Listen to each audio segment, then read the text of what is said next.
I'm John Ivanovs. I'm running for councillor in Ward 5. A little bit about myself. I was born in Timmins.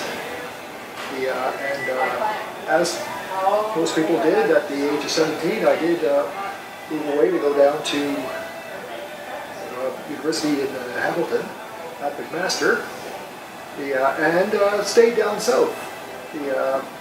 Lived in the Toronto and area, and moved for 5 years to the Ottawa area. We came back to Toronto, got married, raised a family, got divorced, and about 12 years ago, I returned to the Timmins area to look after my parents, as my father had gone blind. And so, being the only divorced child of the 3 remaining children, I was the one that had come back.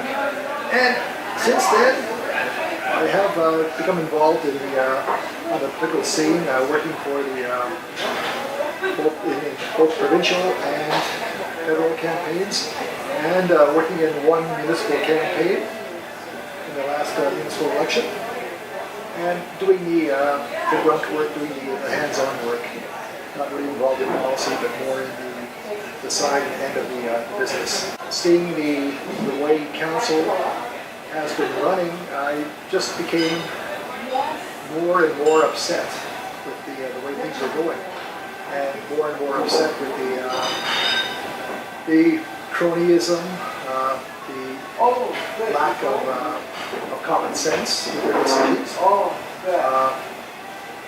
Got upset with the way contracts were being both awarded and managed. When I was in the Ottawa area for 2 years, I did work as controller for a road building company. And I do know how the tendering process everywhere other than Timmins works. I do know how the contracts are normally administered, and the onus on the 2 parties involved. And that doesn't seem to be applicable in Timmins. I hope to change that. What I've been looking at too is the infrastructure in Timmins. Over the years, it has deteriorated so badly, and it's not a matter of saying, well, we can blame previous councils. The majority of the existing council today were there in the previous term. For 8 years, 5 people have been able to make an effective change in Timmins, and they haven't. The last couple of years, you think of the unnecessary spending. We gifted Northern College $2 million. That wasn't really needed to fund the building of the fire station. We went from $20,000 a year cost to maintain the Porcupine Fire Hall to a $200,000 a year guaranteed lease payment to Northern College. It just keeps building up and building up. We are spending money on plans, on dreams that should be spent on improving the actual infrastructure now. The idea of spending $2.7, $2.8 million on architectural drawings and plans for the new aquatic center, for a center that we cannot afford, that we will never be able to afford. People are saying Thornhill has a similar aquatic center. Why can't Timmins? Well, Thornhill has a considerably larger population base that will use the center. People are saying, we want this center for the kids. It is nice, but when they find out that they will have to pay $10, $20, $30 for a family, perhaps $100 to use those facilities, then they will rethink it. An aquatic center is not a tourist draw. The $2.7, $2.8 million that we spent on the plans could have totally rehabilitated our existing pool. If you asked them what they could do with that, you'd have a beautiful pool. Well, maybe not, well, I may have been overstating beautiful. It'll be a usable, functional tool, one that we can still afford. You look at the Stars and Thunder, boondoggle, the latest reports, they say it brought 7,000 tourists to Timmins. And it is just unbelievable that someone would even try to make that claim. The economic benefits, well, fine, they say it brought 10 million to Timmins. The cost for each one was roughly 5 million per year. Well, 5 and 5 is 10 million. That money all went out of Timmins. Very little, perhaps 10% was spent locally. The producers, the promoters, the artists themselves all live outside of Timmins. The company that supplies the stages live outside of Timmins. The security guards outside of Timmins. The fireworks outside of Timmins.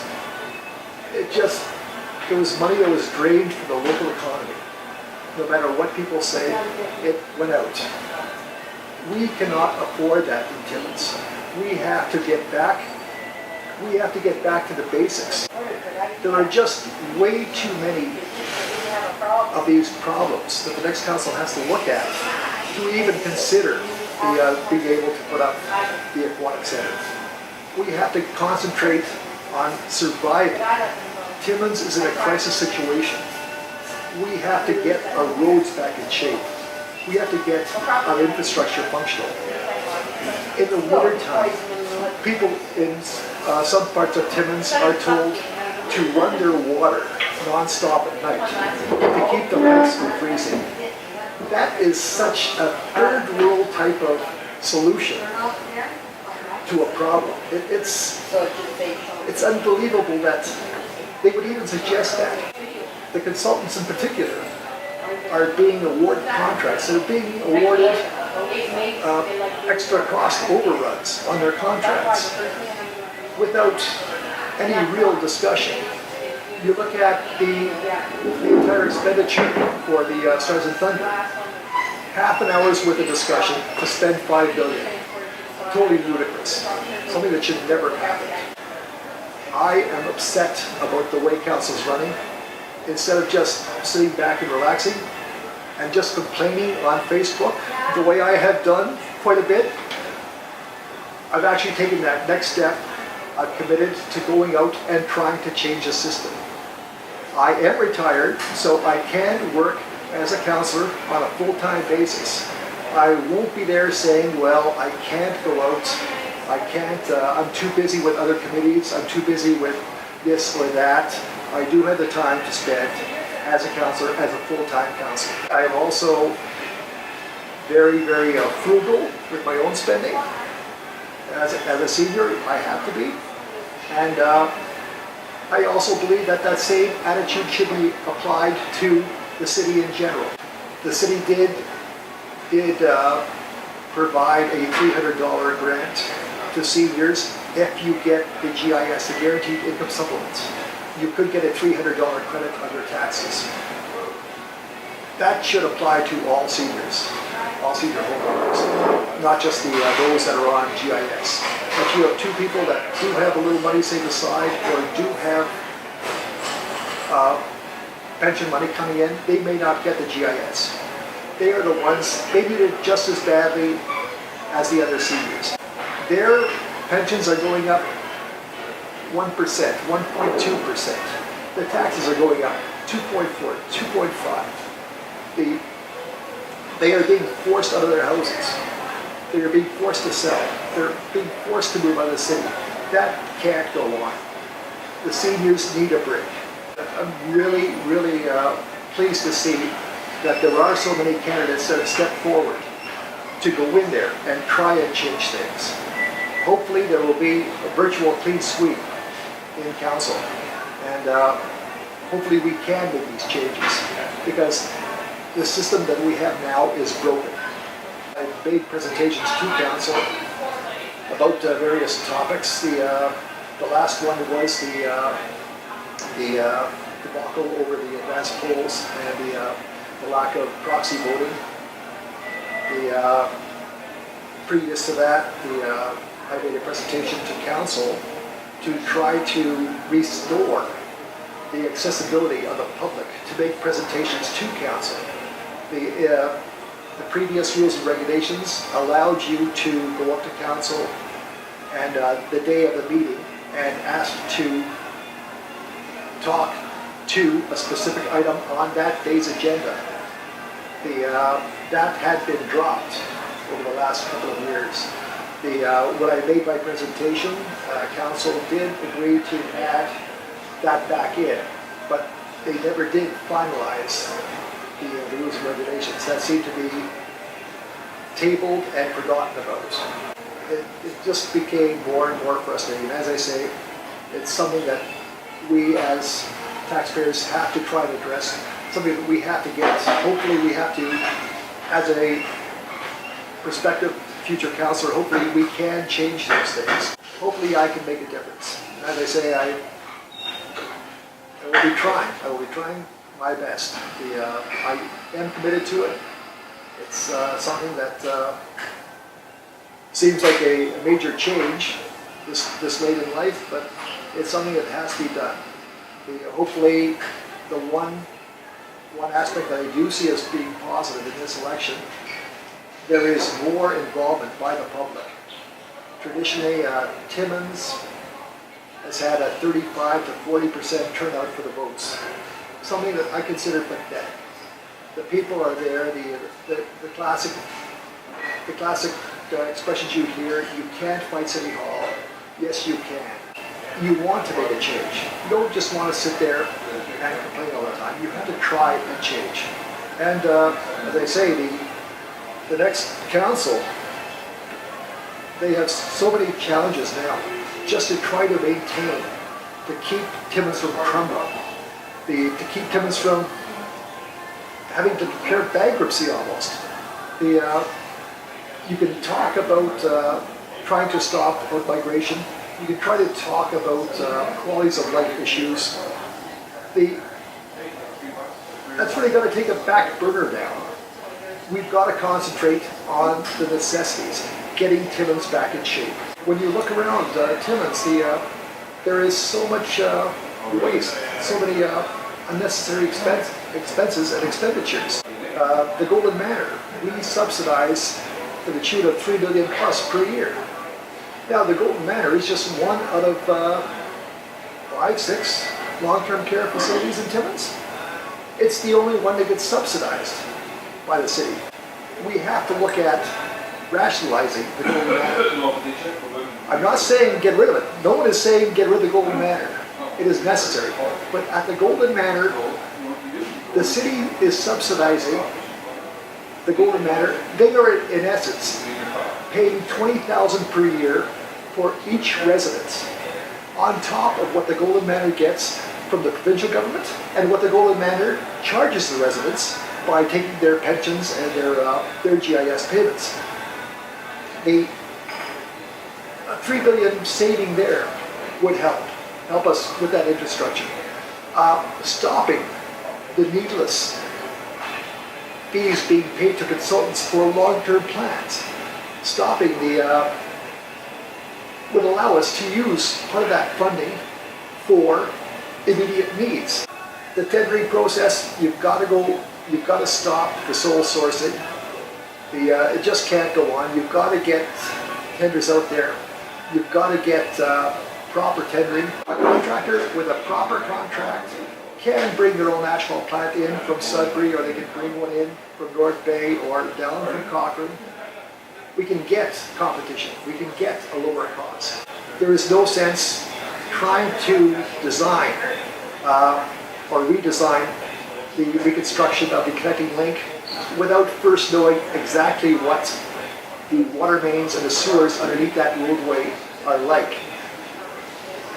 I can envision right now paving 2 kilometers of Algonquin and then having to tear it up a year later because you have to replace the water mains. People complain about watching the road crews working, the inefficiency there. We have 3 supervisors and 1 person working away. You know, it's nobody wants to say, well, we can't fire people. We don't have to fire people. You could cut back on the manpower through straight attrition. People are retiring. You don't have to replace everyone right away.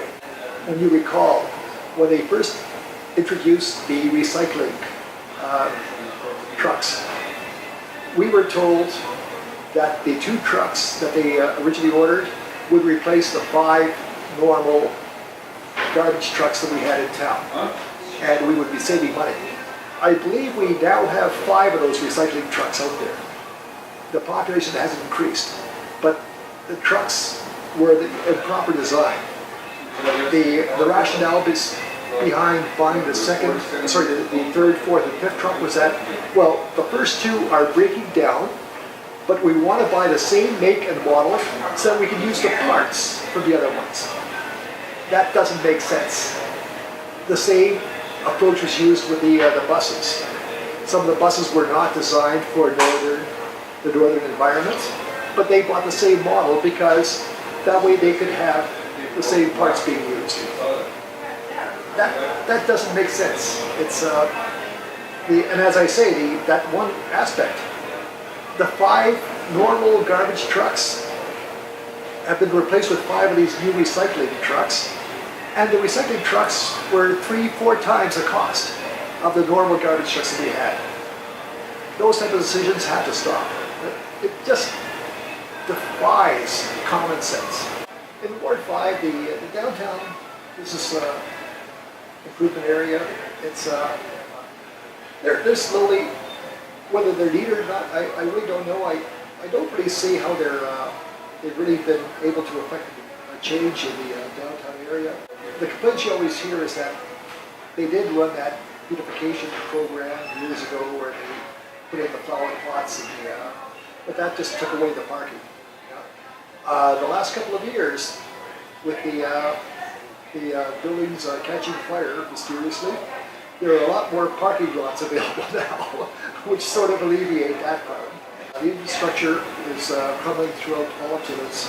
You can't just concentrate on Ward 5. You have to worry about the porting line. You have to worry about the lake. You have to worry about the sewage problems out there. You can't, as you said, you can't just concentrate on Ward 5. Ward 5 doesn't have any real particular problems that aren't being shared by the rest of Timmins. Suggestions have been made about going to a committee system. And now the committee system will require more work on the part of the councillors, where you will require more people that can devote their entire days to council. But it is something that might cut down on the waste that's happening.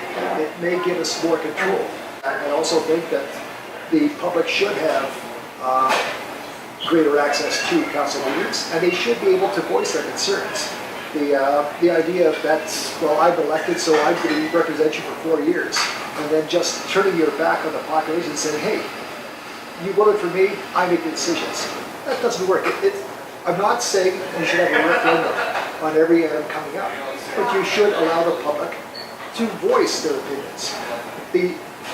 Even if they're not making formal presentations, many councils, many municipalities, at the end of the meetings, allow a question period where people from the audience can ask questions or can make points. The nice thing about it, they've got to be committed. You're not going to be getting people wasting council's time because they've sat through the whole meeting. And the benches at City Hall are not comfortable. Trust me, I've sat on those benches for many years now. The problems in Ward 5 are mirrored in all the other wards, and they represent the same problems that the other wards are having. It's something that, as they say, hopefully it'll be changing everywhere, and hopefully I'll be part of that. My background did include a good deal of financial statement analysis. I did work with a good number of manufacturing companies, construction companies. I did work leasing and financing equipment. which involved looking at their business plans, helping them develop business plans, helping them develop viable ways of growing their company, buying the equipment, and being able to repay their equipment in a timely manner. That, I think, will help the city being able to sit down there and to try to develop some way of getting us out of the hole that we're in right now.